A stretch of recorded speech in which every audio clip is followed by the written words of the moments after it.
just a quick video on alternative routes pharmacists can take career-wise. So I qualified as a pharmacist in 2018, having done my undergrad in Trinity and the old program, everyone did their masters in the Royal College of Surgeons.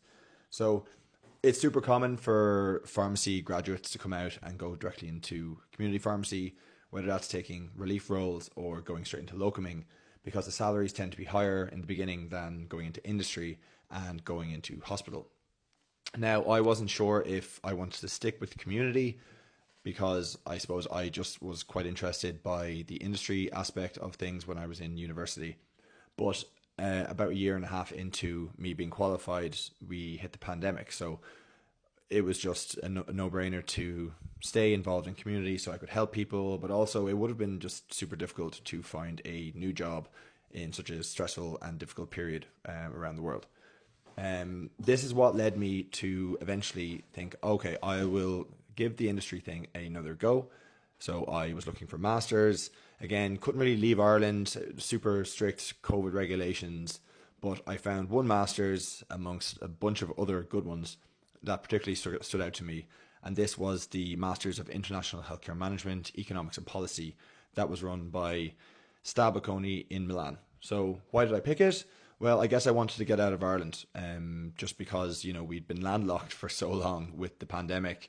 But also, it was the only master's I could find that really kind of encapsulated all the different elements of, the kind of corporate side of healthcare. There's 3 specializations in the master's that you can focus on depending on where your interest lies.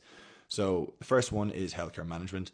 This would technically kind of get you into maybe management roles within hospitals or consulting jobs, which is where I ended up. And there is global health and development. So this would be working for the NGOs that you would know about, WHO, UN, or other ones that you may not be aware of while you're kind of a community pharmacist, like the Global Fund. And finally, there is the PMT route, which is kind of the most popular because we had a lot of pharmacists in the masters as well from all over the world. So that's pharmaceutical and med tech. So that would be really focused on market access. Now, look, the course was fantastic. It was about 10 months of tuition in their fabulous campus in Milan. Then afterwards, you do a 6-month placement, which can also be, if you find a job, you do the first 6 months, you'll be working on a project, which you then have to write a report on. So about a year and a half after you start, you'll graduate in the kind of February of that following year. People from my year, we had a small group because we were the first ones back on campus post-COVID.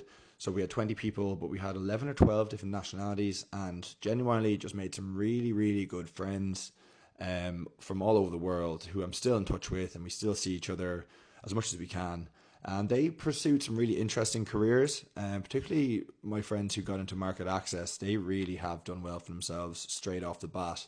There's really great opportunities for early development and kind of promotions early on in that kind of career.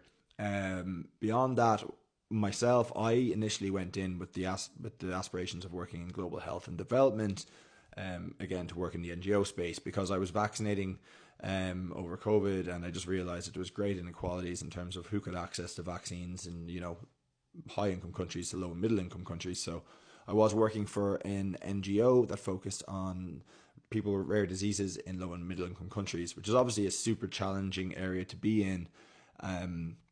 And yeah, so that was very, very cool. I was able to work remotely. I was living abroad in a couple of different countries, enjoying that experience. But I eventually wanted to kind of maybe give the corporate pharma job a go. So I got into strategy consulting. So go-to-market strategies for big pharma and biotech companies that are bringing out blockbuster drugs, and how they would get that onto market and how they, would deal with their competitors in the market. So yeah, I did that for about 6 or 7 months and then left that position. And yeah, I kind of took some time off to learn French and kind of enjoy living in the city.